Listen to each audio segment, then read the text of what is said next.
right, so Corey, first, thank you so much for writing the forward of the book. Was a pleasure to us, and everyone just got crazy. Oh, you got one there. All right, that's mine here. I just ordered the English copy because it's in Portuguese and English, and I just got it, and it's I would say that it's better in English than in Portuguese. So I'm pretty happy with the content. So thank you very much. Oh yeah, yeah, I was happy to, and look forward to talking about the book more. And also, like you said, we haven't chatted in a while. I think the last time I saw you was when you were here shooting your documentary. Yep. Was it last summer? It was yeah, I think it was the last quarter of last year. Yeah, maybe. Yeah. Okay. Yeah, it was. Yeah, yeah. So yeah, I'm looking forward to hanging out with you again soon. But yeah, it looks like you've been busy, with the book and other things that you're doing.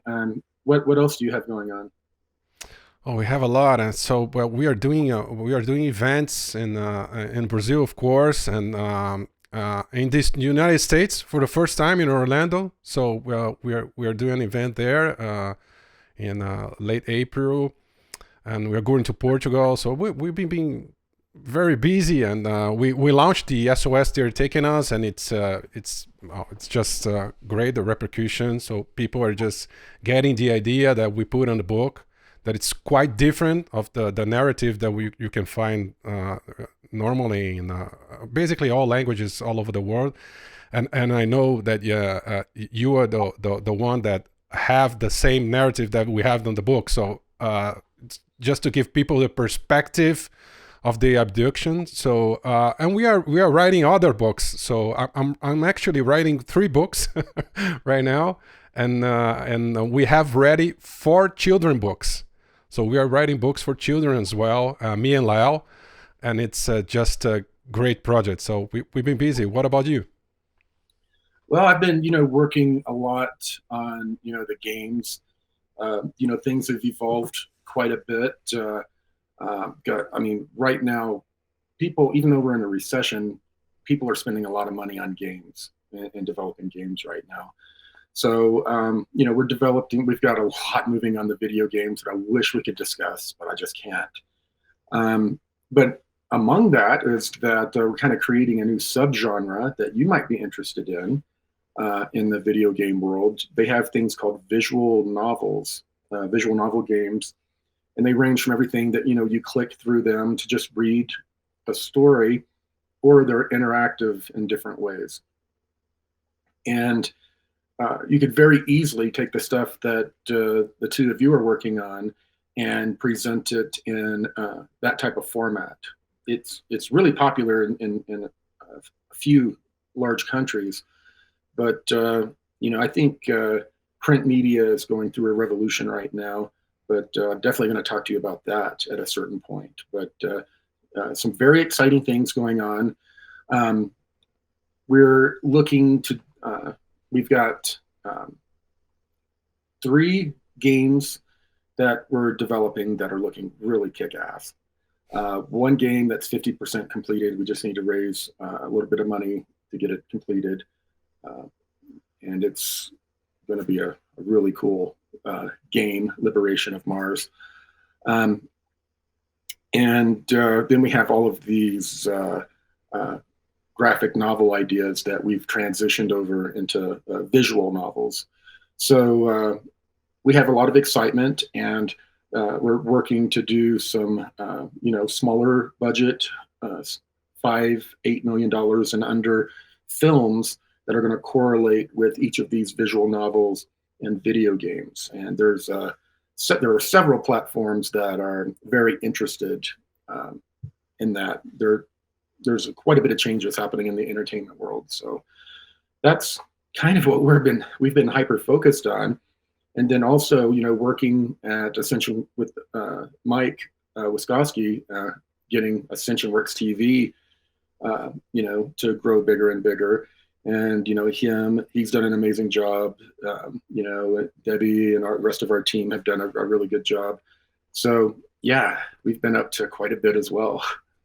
Well, that's great, and I think I'm positive that the gaming industry has so many disclosures, and it's just amazing to see how some games can tell some story that it seems like science fiction completely, but it's on the subconscious of people. So You're right. we can imagine children as far as 5 6 years old and playing those games and having that information, and we have just one side doing that right now. So it's great that you are doing that. So and it's so difficult. It's difficult to develop.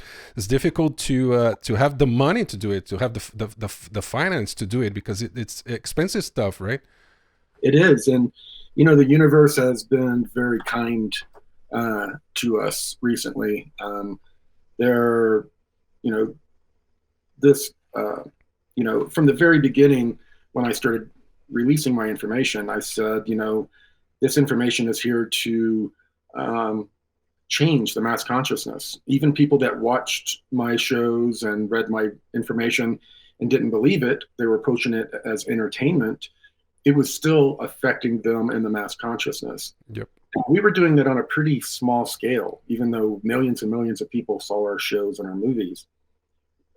The video game, the latest metrics came out, the video game industry reaches 3.2 billion people on this planet. That's getting close to half. Yeah. And it morphs the music and film industry, the gaming industry morphs it, doubles it, triples it. It's much, much bigger. So it gives people like you and me and others that have similar missions an opportunity to reach a lot more people. When you're delivering the information to them in the form of a game or fiction in different ways, their personal beliefs don't come up against it. They don't just start arguing. No, that's not, the Bible says, or the Quran says, or this says, or that says. They just go with it, and the information flows, and they take it in as the story, and it has an effect on their consciousness. So yeah, 3.2 billion people. If we can reach a significant group of them, then we can make some change. Yeah, definitely. I just saw last week a friend of mine sent me a video of. I'm not that into games anymore, but actually I should come back to that, because it's just crazy how the games are and the narratives. A friend of mine sent me a clip of a game. I don't remember the name, but it was the AI dominated the world, and doing clones. And transferring consciousness to robots, and I was what's going on?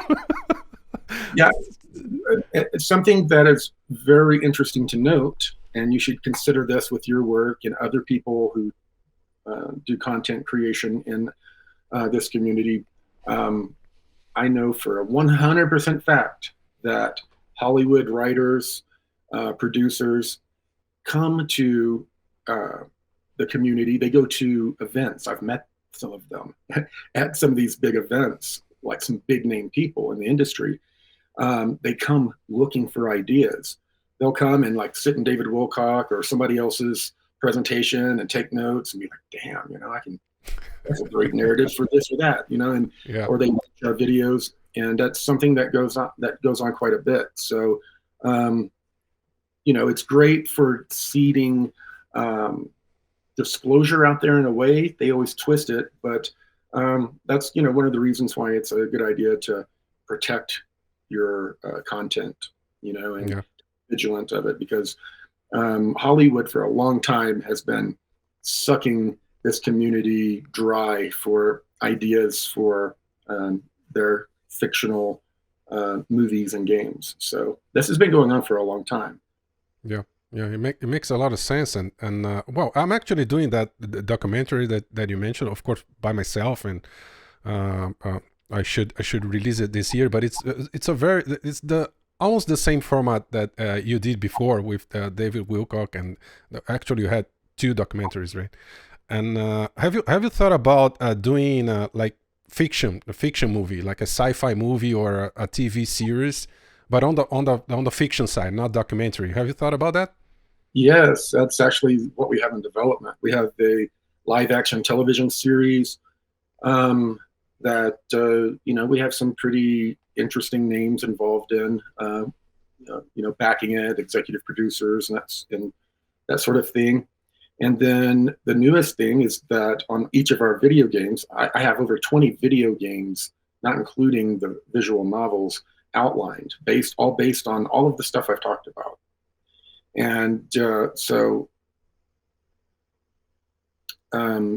all of those are going to have films that are created in tandem with them. And they're going to be everything from science fiction, drama, to even a few horror films, because those reach a large people. So we're trying to get the information to pour like water into all of the different pores and subgenres to have an effect on the mass consciousness.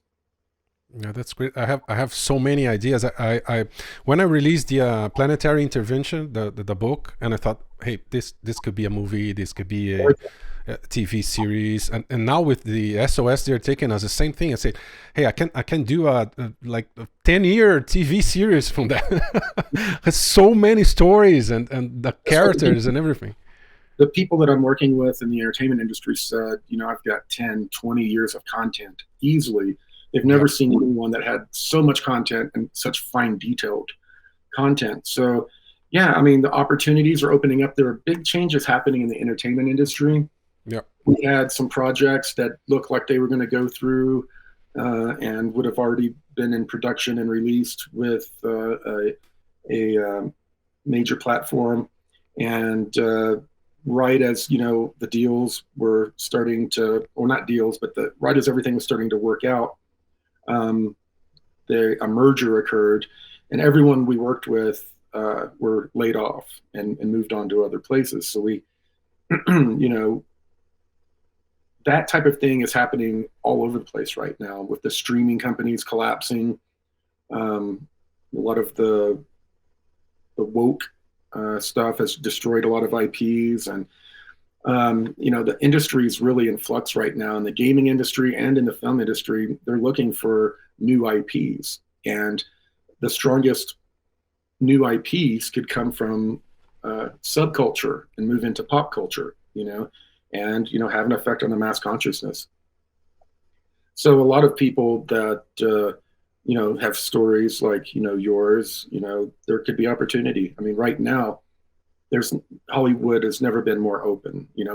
Right now, just about all of the work being done is being done in the independent films and that type of thing. That's where the money's flowing, and that's where even big stars are kind of moving to do their work, because the industry is just really in a weird place right now.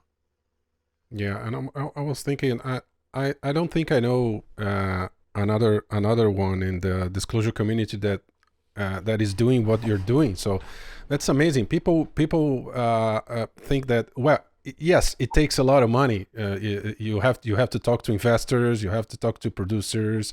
It's a lot of work, but if you think that you cannot do that with talking to Hollywood or talk to another I don't know, producer, you can do that on the YouTube channel. I don't know, like we are doing the documentary by ourselves.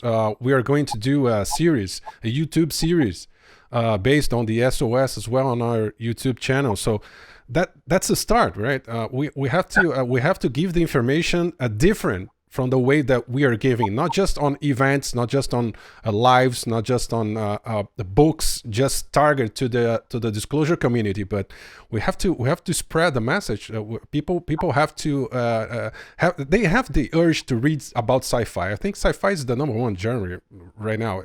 I believe. I don't know if it's accurate, but people seem to like sci-fi more and more over the years. So we need to take advantage of that. And as you said, put the message behind a sci-fi movie, like take a real story and put a romance on it, like put a story and build characters as we did on SOS and Planetary Intervention and some other things that we're working on. So I believe we can do much more, even if we were not investing together with Hollywood or some other big producers. What do you think?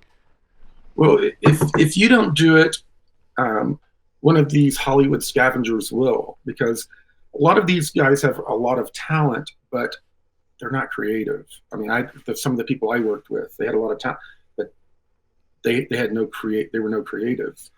So they go mining around for information. So somebody may come and take your idea and do it anyway. That's one of the main things. But when it comes to the entertainment industry, you have to you're going to hear no a lot. You're going to have failures a lot. If you're the type of person that collapses and has a breakdown every time there's a failure, don't even really get involved. But if you're one of those people that perseveres, sees failure as an education, and allows you to move on the next time and not make that mistake, and then you will persevere. But you have to be ready for 3-5 years of trying to pitch and sell your information to get it to before it starts getting attention and picked up. And that's no matter who you are. I mean, I had millions of people watching my shows and my films, but when I moved into the film industry, it was everyone has to go through the same gauntlet. So it is not for the faint of heart. As I've joked around, I'm joking but serious.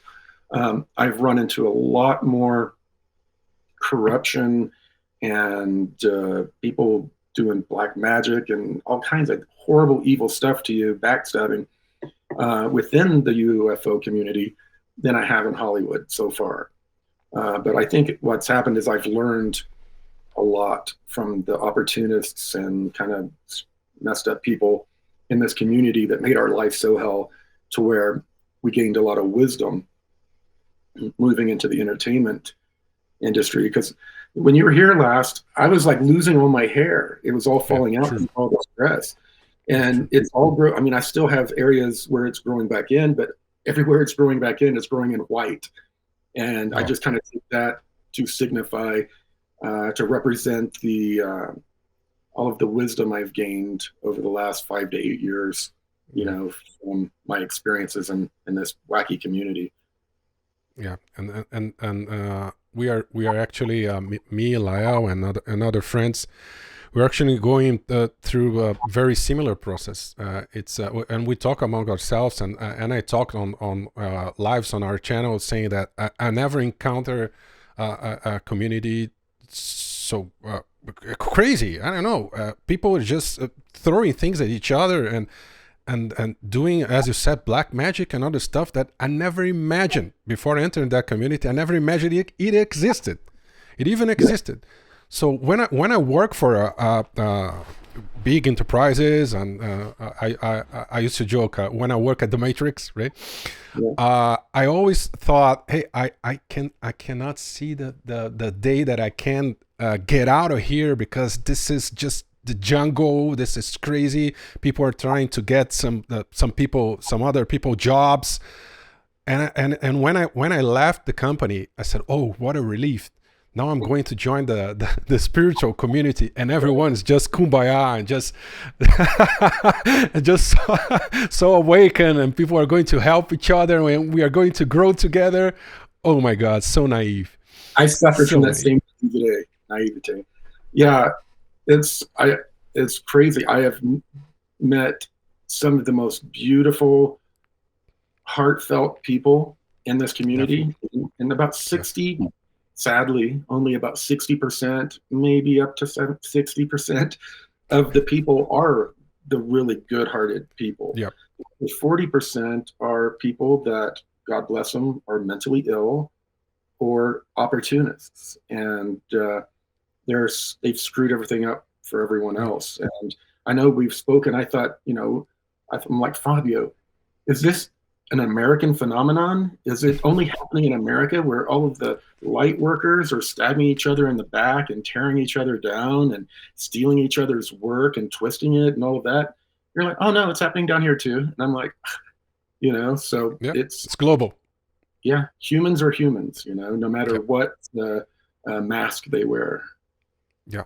it's just insane. And those 40% that you said that there are, it's like a bunch of different people, and there's this small amount of people that they don't have bad intentions, but they're so convicted of their beliefs.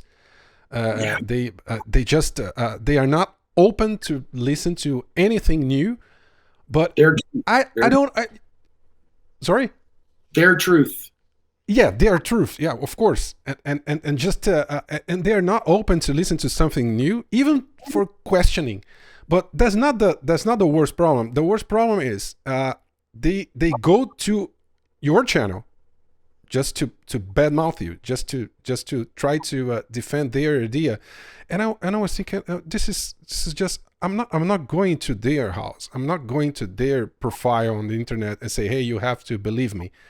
So it's just a daily process to motivate ourselves. I'm sure you go through the same thing. You have to motivate yourself every day to continue to do this work, right, Corey? Well, well, things have morphed into such a way to where, you know, the community is compromised. I'm not really working in the community anymore. I'm doing my work on Ascension Works TV, working with a few people like you, James Gilliland, and maybe a couple of others. But I'm focusing all of my intent on Ascension Works TV and building out these games and films and bringing my original mission to a bigger level. And I thought this Love and Light community was going to be the place to springboard everything, to shine a light, to bring everybody, millions more people to the community. But now I'm going to be doing a documentary that's going to be telling people stay away from the community, because that 30 to 40% of people, some of them are literally dangerous. My attorney nearly, was ran over and could have lost her life because of something that we believe involved with this community. I've had to do restraining orders. I've had people come to my house doing weird things. We've had death threats. We've had, it is just unbelievable what we've experienced. And after a lot of these lawsuits start to wind down and the information comes out about the details of what we've been through, my family, I think people are going to be shocked. And hopefully that can be used as an opportunity for the community to fix itself. But the 60% of Love and Light people who have good hearts won't do anything about the 30 or 40% of people who are screwing everything up. They're just like, oh, that's their experience, or, and it just continues, or, people, a lot of people in this community are getting stolen from, extorted, all sorts of criminal behaviors happening. And it's going to continue to happen because most of us are in the community are pacifists. And these predators come in, dress in sheep's clothing, and fleece the community. The community, I know a big name in the community who has been extorted several times, blackmailed. Was a person that he worked with, did videos with, threatened to kill him if he didn't give him near 100 grand, and he did. I mean, these people just keep, they don't fight back and they don't put up boundaries. So this type of stuff just perpetuates. And hopefully the community can find a way to start putting up boundaries. And yes, doing lawsuits or calling police, doing restraining orders, what you need to do to set up boundaries. Otherwise, this cycle that's going on in the community is going to continue. Yeah, that's insane. When I told you that it's a global phenomenon, it is. But I think what you're telling us is that's another level, right? That's the people are just going over what it seemed just bad mouthing, stalking, and it's that's just serious crime that they are doing. It's not just bad mouthing and talking bad things on your back, but it's like stalking, extortion, and things like serious crimes, right? Death threats. There have been actual And we've heard here and there a lot of these secret space program events.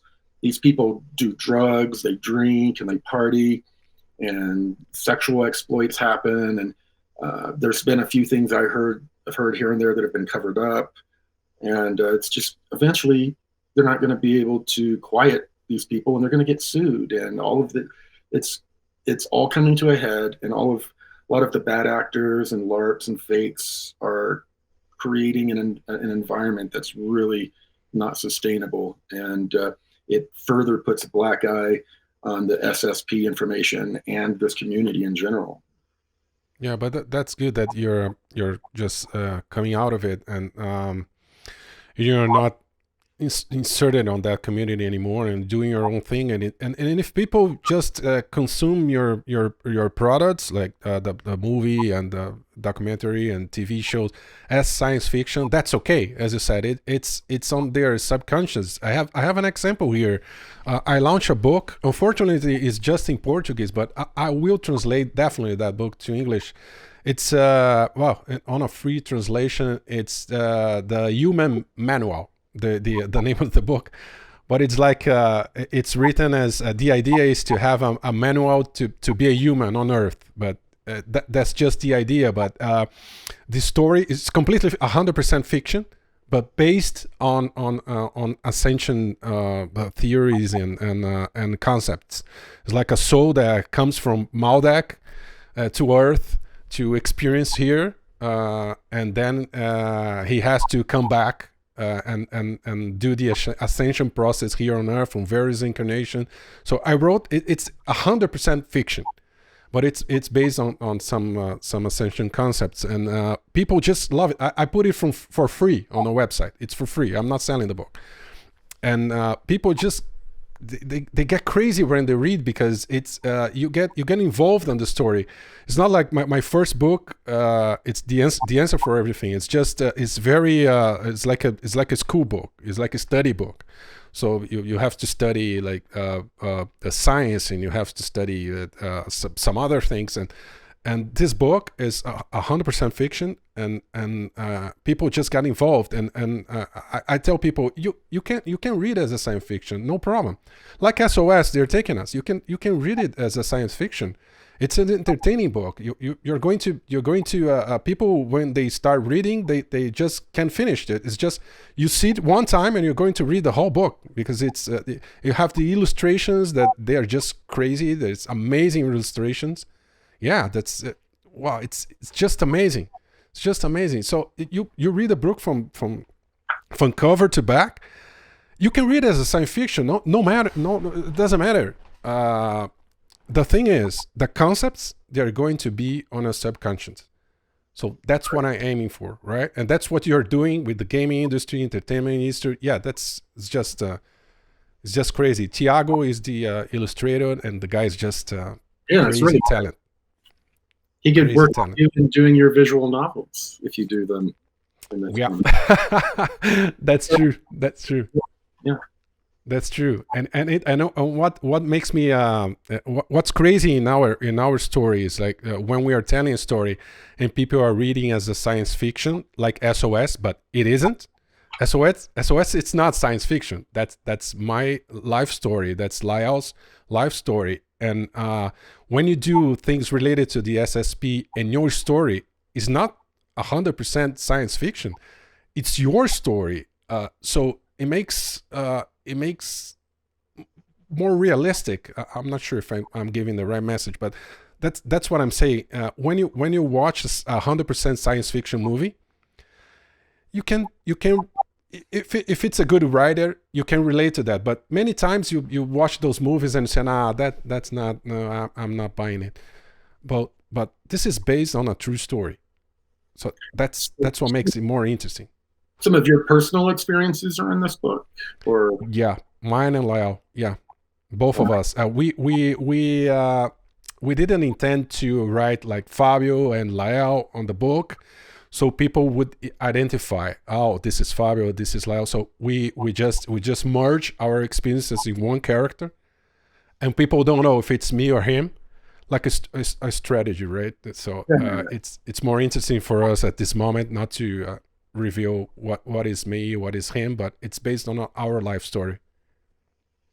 Yeah, it's pretty interesting. So, um, there's been a lot of information and disinformation going around in the community for the last couple of years.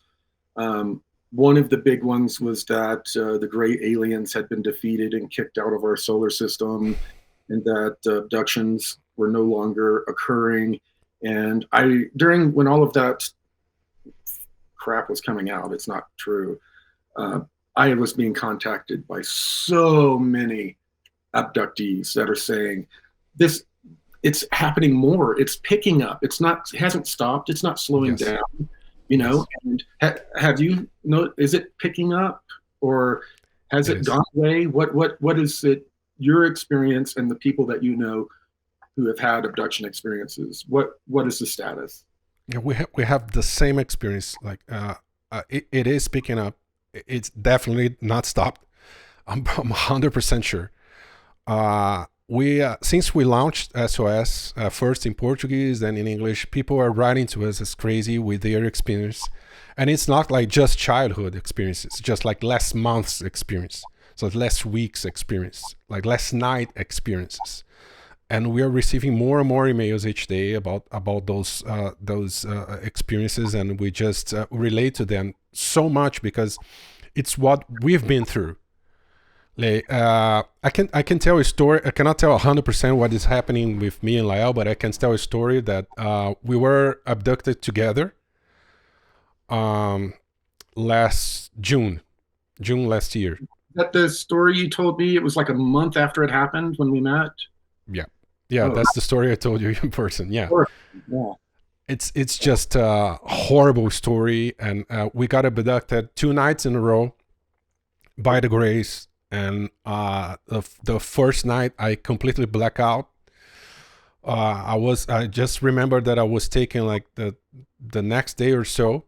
I could have memories of that, but Lyle remember almost everything, and we were just in panic. And the other night, we were just in the middle of nowhere, right? We were on the countryside of Brazil, in a beautiful place, like within nature, and was this cabana, right? We're just the two of us, and Like we a, got terrified. yeah, it's like a cabin, A right? cabin, yeah, yeah, Yeah. cabin, yeah. And we were just terrified, and we just asked our hierarchy, and we just talked to our friends, as let's say this way, and what's going on, and just they send us some messages. But and on the second night that I remember, fortunately, and when we came back, it was crazy. One of us, I'm not saying who is who, but one of us just got dropped on the bed, like from 3 meters, poof, just dropped on the bed, and the other one outside, and it was like 35 degrees Fahrenheit outside. It was really cold, really, really cold, and naked. So one of us was naked outside, just with a gel or something. It looked like alcohol gel, the one that you washed your hands. With a really I don't know, strange smell, and it was like on a fetus position and couldn't move. It was like a bit like electricity on his body. Let me put it in a third person, on his body, and then uh, uh, one rescue him and put inside, and we just turned the fireplace on, and it was just crazy. And when we looked to the bed, the clothes were there, like someone just vanished. It's not took off the clothes. It was like the underwear and then the pants and then just one inside the other. And it was just a crazy experience, just crazy experience. So it was I very, remember when you came to visit me, like you said, it happened like a month or yeah, two. yeah. It was very recent. Yeah, The look in your eye and in your face, I mean, you still have some of it now, yeah, but you were horrified when you were yeah. recounting that story to me, and it was Yeah. very visceral. Yeah, it was very traumatic, very traumatic. Because it was people who've been through it probably understand me. It's like it was so real because we could remember almost everything because on the majority of times, like I don't know, maybe 70, 80, 90%, I don't know. We just don't remember anything or just remember some it's like a bad dream or you just see something passing rapidly or no, but we could remember everything. We remember inside the ship what they are doing to us, and then we got rescued. We got rescued on the second night. So we talked to our friends the night before, and they rescue us on the second night, and then they told us why they let us being abducted, and that's another story. But just to make a long story short, they just took one of them. One of them was just to be in prison, and we were just bait. I know that that's not a good thing to to say, but that's how I define that. That's another word for that. We were bait. I've been bait more than once, so in different situations. That's just how they work. Yeah, We're all pieces to them. yeah.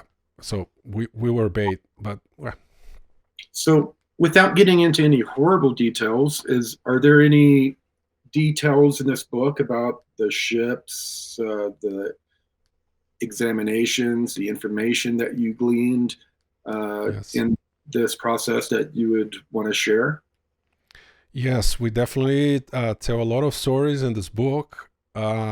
We tell some hybridization stories, how they do the hybrids. So they abduct women and men and take the, uh, the genetic code from both, and they do some horrible things like they women with those. Sometimes they are just. They go to the doctor, and the doctor said, "So you got you're not pregnant. You got the psychological pregnancy. I don't know the technical name, but it's not true. They were pregnant till the third month, for instance, and then the baby just vanished. And they have the proof that they did the ultrasound. They did some exams, and the woman was pregnant, and it just vanished on the third month. So we have a lot of these cases. We talk about one of them on the book, one that happened with us.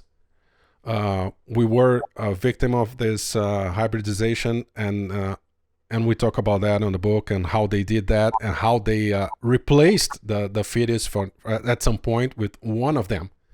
So they took the human baby and placed another one of them for a couple of weeks, and then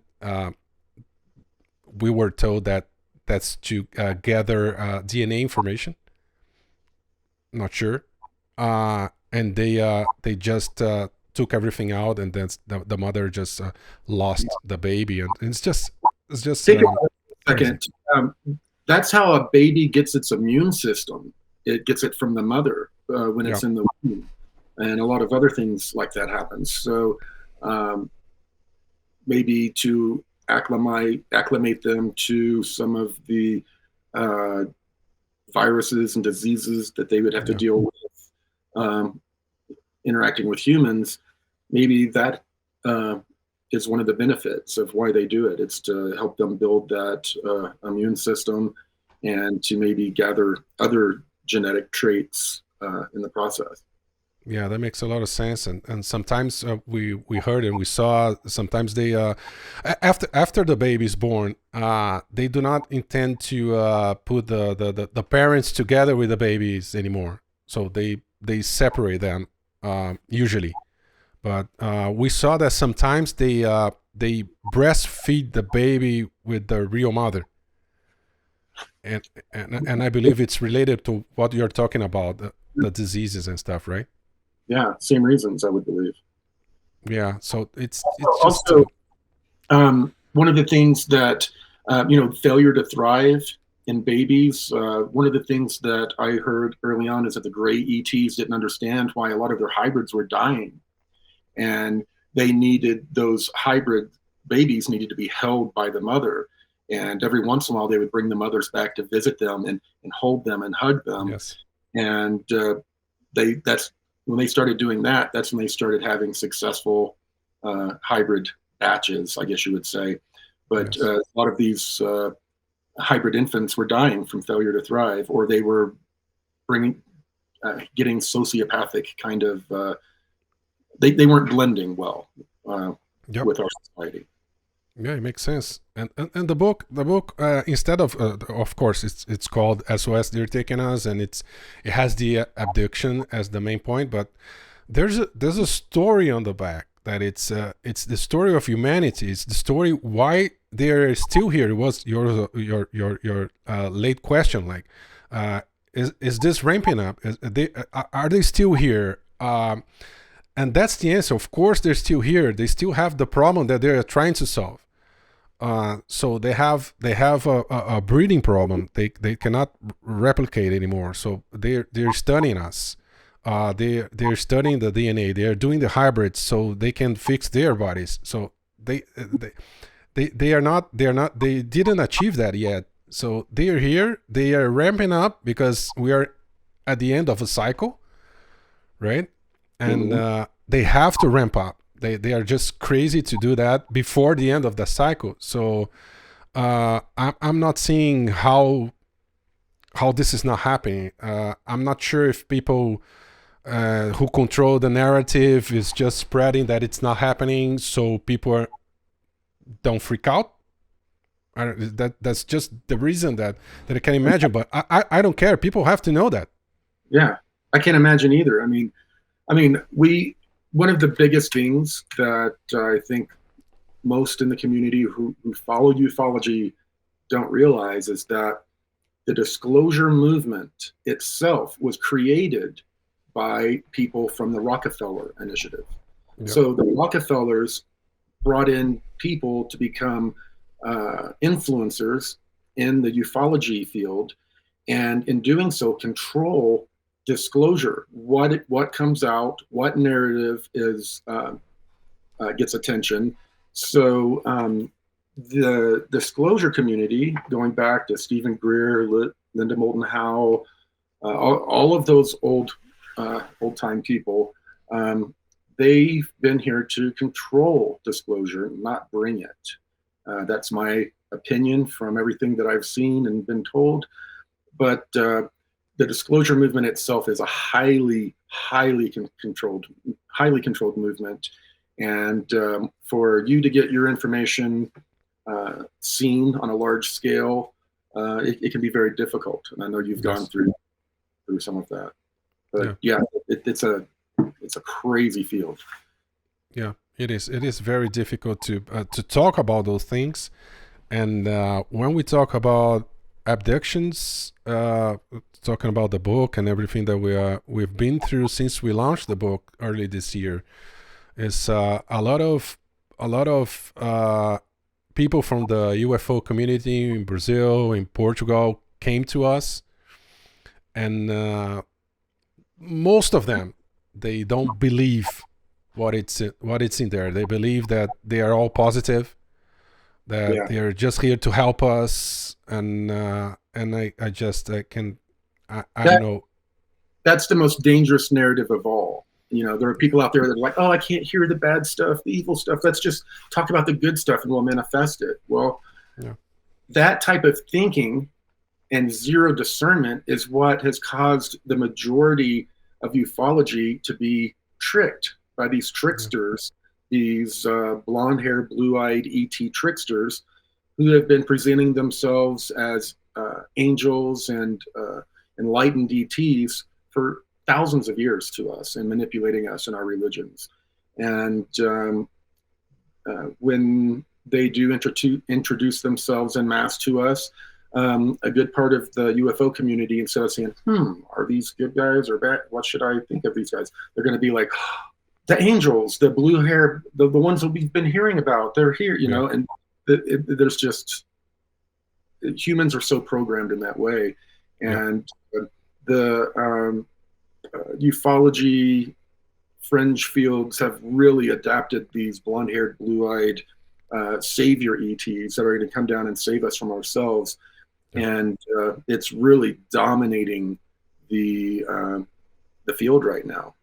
It is dangerous. It causes people not to do the inner work, not to fight for freedom, because it's already coming. Someone's going to come and do it for us and save us. So why should we get out on the streets and protest? Why should we push back on this or that? Why should we do all the work to change ourselves into being better people? It's all going to be done for us. And we give away our sovereignty, and we give away our positive future timeline in the process. Yeah, we definitely should co-create a positive timeline, but it's not by denying what's happening. So what I try to explain to people when they question me is like, oh, is this race good or bad? And then I return the question: is humanity good or bad? So you cannot put a label on a whole race of good and bad. They have good, they have bad. And then the next question: if humanity is going to another planet, who is going?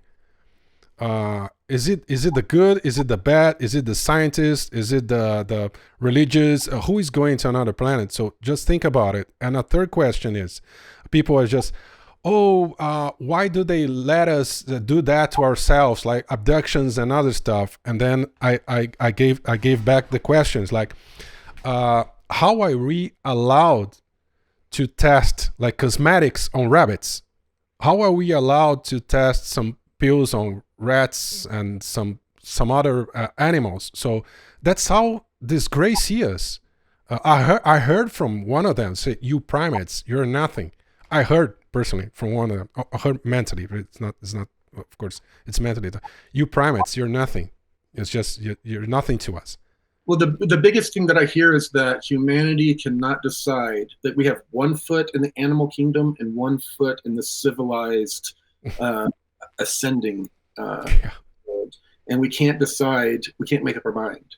Yeah. So we're keeping our animal nature and animal type behavior at the same time that we're trying to grow, and we have all these high ideas, and it's part of the human condition. And a lot of these beings, what they've told me is that they're not going to come down and stand face to face with any of us. We're too unpredictable. Human beings are all in a spectrum of insanity compared to them. They see this planet as an insane asylum, basically. And, third world insane asylum. It makes a lot of sense. And that's pretty much what it is. And one of the big agreements is that third density planets like this are supposed to be schools. They're supposed to be shitty. They're supposed to be horrible. This is where you come to learn lifetime after lifetime of lesson before you move on to the higher density planes and planets. It's, people, I don't hear people asking the root religion, well, why would God create this planet and all of these wonderful animals and beautiful nature and put these compromised freaking two-legged beings on it and say, take care of this place for me? Why would a God that's creating all of these beautiful, perfect things that work in harmony create something like us if it wasn't to disrupt the harmony and to bring in imbalance and to learn from it? So, planets like ours, unfortunately, are schools that are performing their function. And over time, as more and more people evolve and change, I think the schools change as well. And I think that our school is we're about to hopefully graduate to a different school, but it's going to be on this planet. And,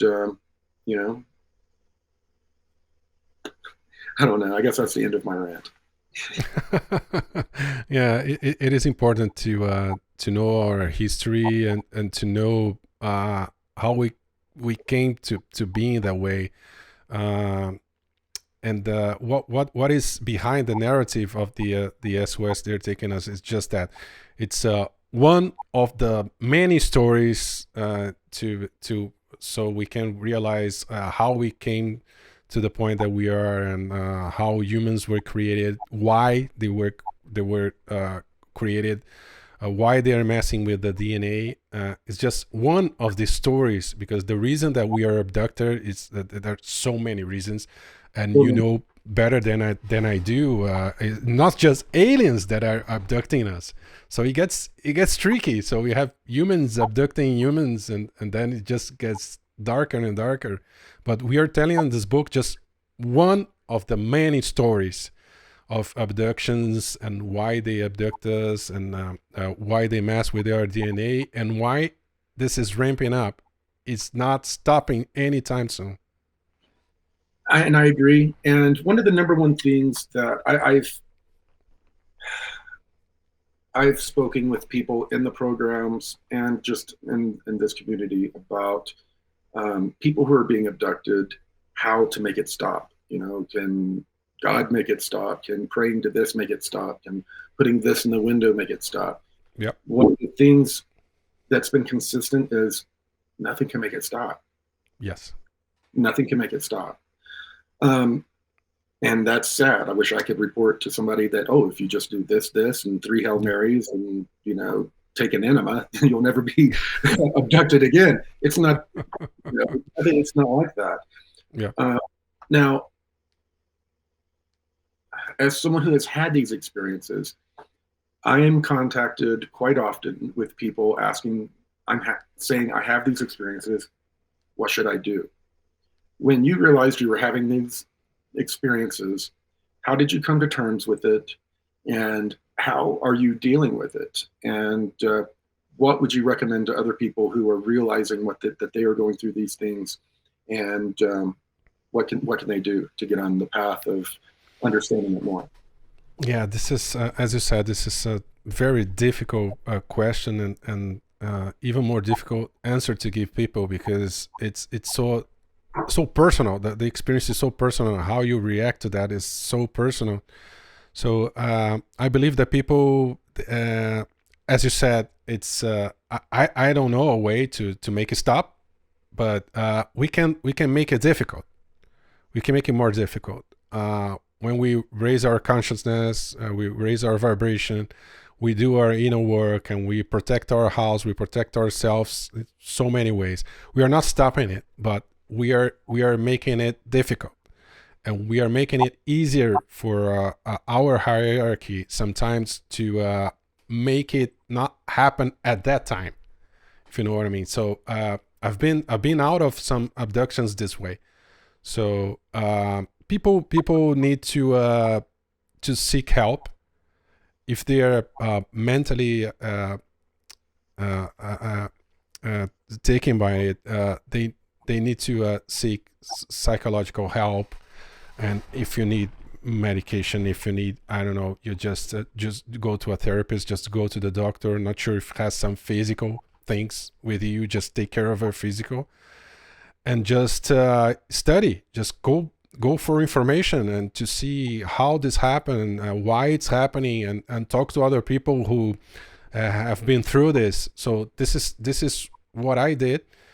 I have the lucky, if I may say that I have my dear good friend Lyle having this experience with me since we were kids. So we talk very much to each other, because we go to the same place, we are abducted together. But I believe this is tougher with people that are just alone, and their family have no idea this has happened, and if they talk to the family, they are going just to be labeled crazy, and that's it. So this is very difficult. People definitely should seek help, should seek people that are going through the same thing to figure out what they can do. But basically, it's the same, Corey, I believe. I'm not sure about your thoughts, but I believe this is the same answer to everyone. Just take care of your body, take care of your house, your family, raise your consciousness, study, and go seek information, so you can make it harder to happen. You know, I've found a lot of peace in life once I realized that, really realized there are only certain things that I can control. And if I focus on the things that I can control, and I make them the strongest tent poles in my life, Um, Most of the other things kind of not necessarily fall off in the periphery, but it keeps you focused on what is important. Um, and it also helps you to keep things stable and running.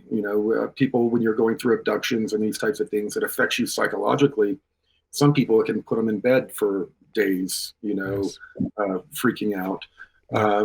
But allowing yourself to be more focused on the things that you can control um, gives you some of the power back in your life. And um, I think that is a little caveat that I would add to what you said. Yeah. That's great. And one of the goals of the book is for people to please stop asking to be abducted. This is just insane. You're open a door that you're not supposed to open, and you probably would never be abducted, and then you go there and just ask to be abducted, and from that point on you're going to be abducted. But people just don't realize what they do to people when they are abducted. It's not everyone that comes alive in one You can piece. turn into it and their children into a program of being Yep. abducted. Yeah, be very careful what you ask for. A lot of people feel so alone, helpless, and small Yeah. that they want an experience, they want a validation. Just be very careful what you ask for. Um, yeah, these abductions, this is not just a physical phenomenon. Yeah. These beings are multidimensional, and uh, to us, they see us body, mind, and spirit. They see us as a layered being, and they do abduct us physically, put in physical implants. But also, they're very involved with our spiritual um, evolution or non-evolution. They're very responsible for that, and they are also doing their program also crosses over into the world of after people die, people's spirits and that type of thing. So, if your religion tells you that these things are devils and demons, you're not far off. That's where devils and demons come from. That notion. This type of thing has been happening to people for thousands of years, and they just didn't have the vernacular or words to describe it in the way we do Yeah. now. So this has been going on for a long time, and the information I have is that it's going to go on right up till the end of the cycle, and Yep. it's only going to increase. Yes, definitely. 100%. And if you're not abducted, or if you don't remember, just keep it that way. Yeah, Don't go after remembering it, or don't go after being abducted, asking to be abducted, or doing regression to see if you were abducted. Please, if I can give you one advice, don't do that. If you're not being abducted, thank God. If you don't remember, thank God. It's the same. So please don't look for it. it's a horrific can of worms to open, especially if you start going to regression because you're reliving it, and it can. The memories are taken away from you for a reason because of the PTSD and trauma that it causes, and you can have a little bit of a PTSD with not knowing why. That's why some people seek this type of regression therapy, because Yep. if you've had a pretty good life and your behavior and things, you're being diagnosed with like PTSD when you've never really had any of that type of trauma, and you're exploring, trying to heal yourself, exploring, you can find that maybe some of that comes from an abduction. But like you said, if you open up that can of worms, it's going to rip open a lot of old wounds. Yeah, So or just be careful, right? If you go to get in a place that you have a stable life, you have, like, you just don't understand just one problem that you have, and then you find a good therapist who knows what to do and have the right knowledge. That is the tricky thing as well. But if you find one, uh, uh, so just go for it, but knowing what you're going to open that. So knowing what you probably will go through, it's not easy. It's something complicated.